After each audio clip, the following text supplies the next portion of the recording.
Hoxe despedimos un 2025 frenético e intenso.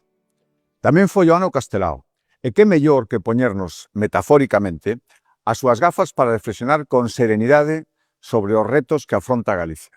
Moitas das injustizas que sufría Galicia e que denunciou Castelao son afortunadamente xa un mal recordo do pasado. Para combater os agravios que aínda existen, Galicia dispón das súas propias institucións, fortes e cribles, que garanten que a nosa voz nunca xamais volva a ser ignorada.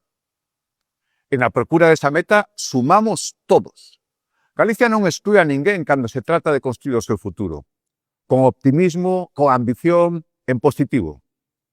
Existe unha famosa estampa de Castelao que o explica á perfección. Non lle poñade chatas a obra mentras non se remata. O que pense que vai mal que traballe nela. Hai sitio para todos.